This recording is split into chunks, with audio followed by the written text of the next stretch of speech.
Well, I don't know how much reacting I actually did to that. It was, for the most part, well voice acted.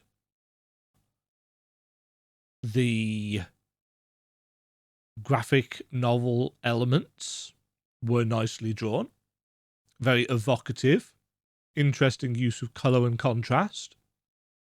The animation on them was something that I think has been used and evolved over the last decade. You know, different layers, things cut out and animated individually.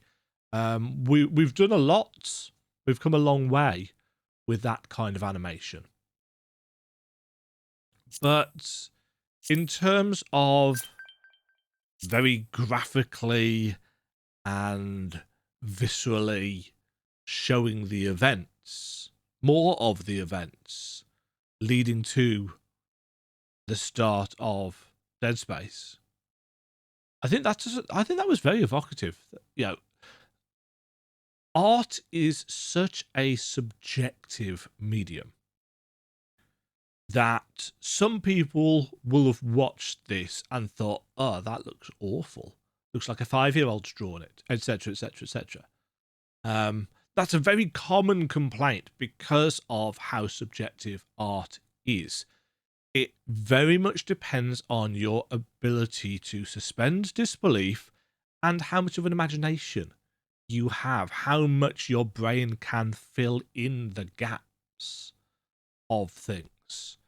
And we are now a society that is so used to big CGI budgets being able to realize so many things with, yeah, okay, varying degrees of success. That, and I find this in the students that I teach as well, in whatever school I happen to be working at the time.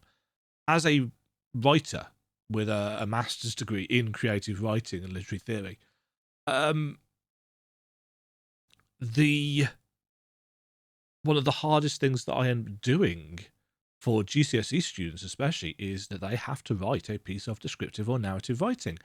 And the complaints that I get that, oh, I can't think of anything, I don't have an imagination, I don't know what to do, or students that just try and rip off video game plots or famous TV shows or Marvel movies, it's like, I do recognise these stories, you know, just because I'm old doesn't mean that I don't watch things and play games. Though, of course, a lot of teachers don't.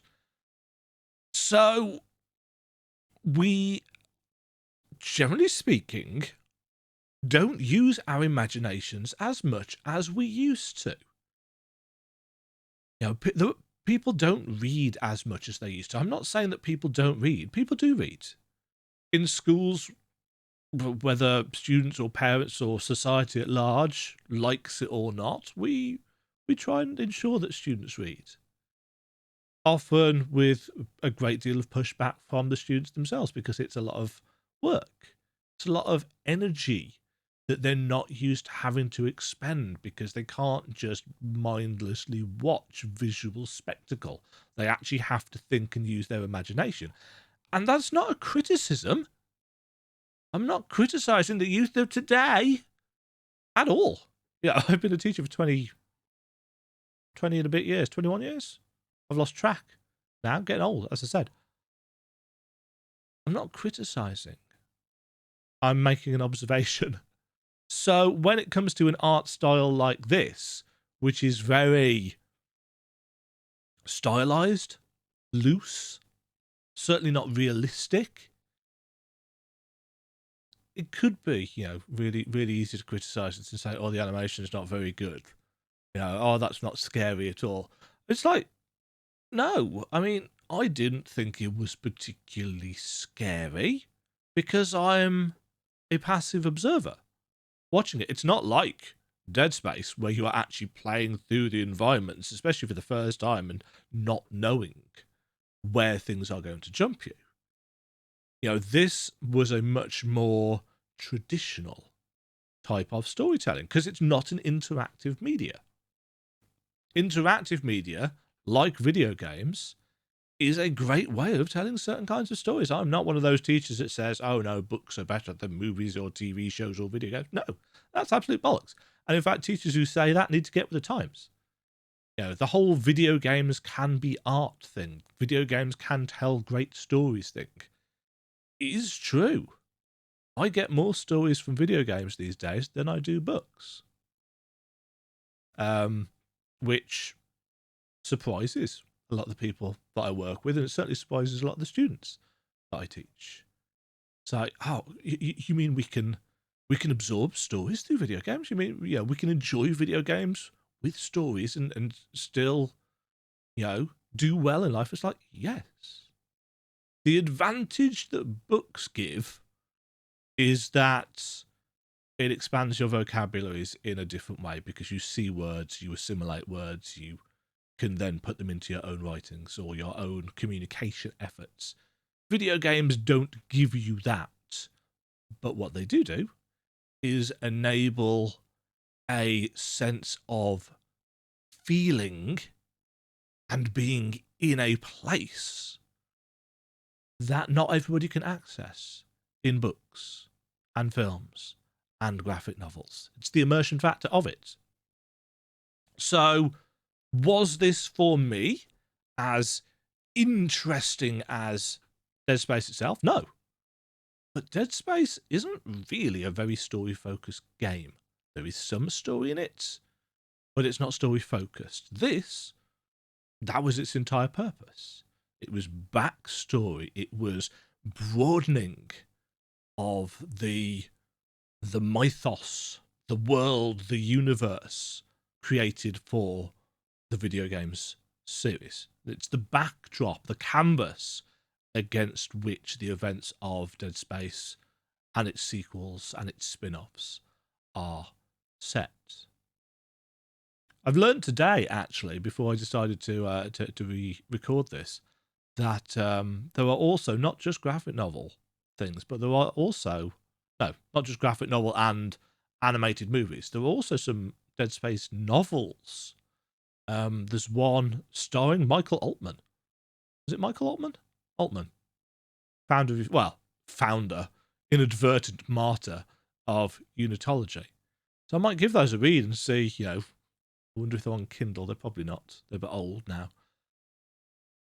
I've rambled, massively at the end of this, as I tend to do, which, considering we've just got a black screen with the word end on, is probably not the most exciting way to end some kind of reaction to something. But generally speaking, that was as weird and interesting and visceral, developer pun, as expected. And it gives a nice, rounded out sense of what happened down on Aegis VII, down on the colony. I think now, having played through Extraction and having watched this, that I get a really good sense of this is what happened. These are the events that led to the Ishimura being overrun. I'm now really, really interested to see, because it's literally just gone the 26th. It's 2 minutes past midnight now. So I've got 20, 28, 30 hours to wait until the remake goes live. I'm really, really interested to see now how much of the material from the spin-offs, the Extraction prequel, I don't even know whether this had a name, these bonus episodes. All of this stuff, plus Dead Space 2, plus Dead Space 3, plus, was it Severed? The spin-off of Dead Space 2, which I haven't looked at yet.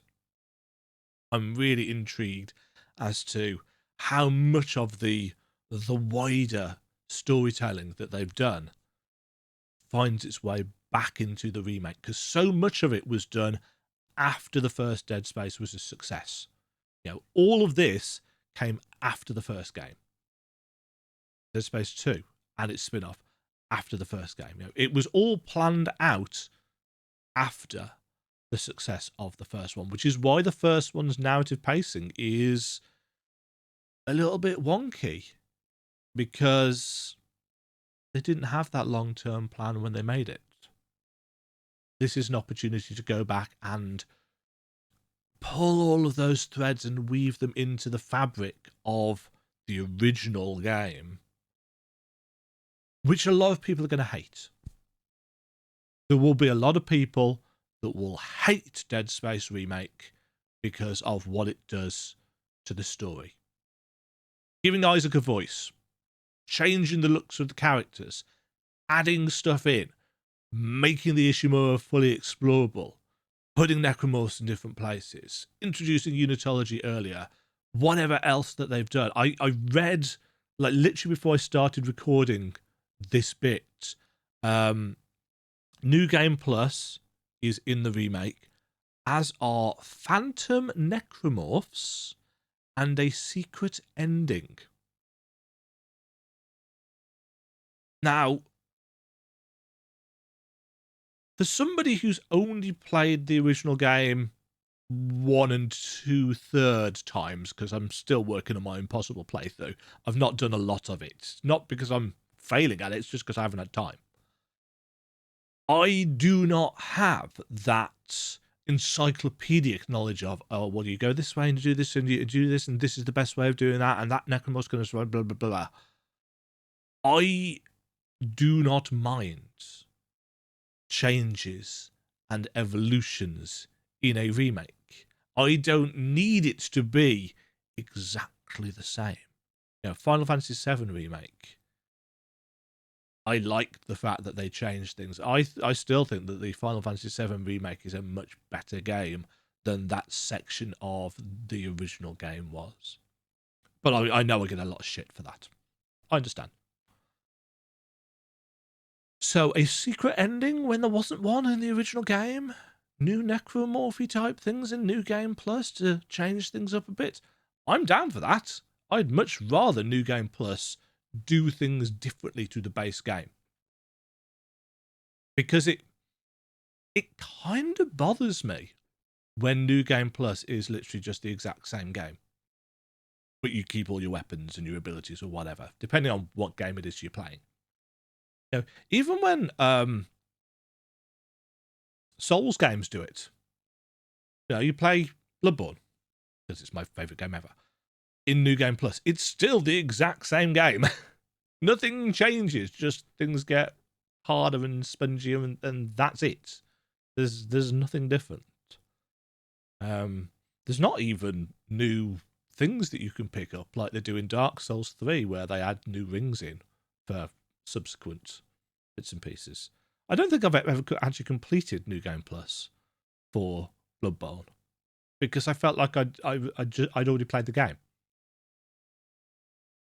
With changes being made for the remake, this pleases me, but I know it won't please a lot of people. Anyway, my throat's starting to get croaky, so I'm going to leave this here. Thank you very much for watching. Hope the commentary has proven vaguely interesting. It might have done, might not have done. Who knows? Until next time, thank you very much for watching. Hope you enjoy the Dead Space remake playthrough, which will be starting, I'm assuming, tomorrow from when this video comes out. Phase Altman? No. No. Make us whole. Cheerio. Thank you very much for watching. If you enjoyed the video, why not click the like button and consider subscribing. Remember, you can ring the bell notification icon to get notified when new videos go live. And until next time, cheerio.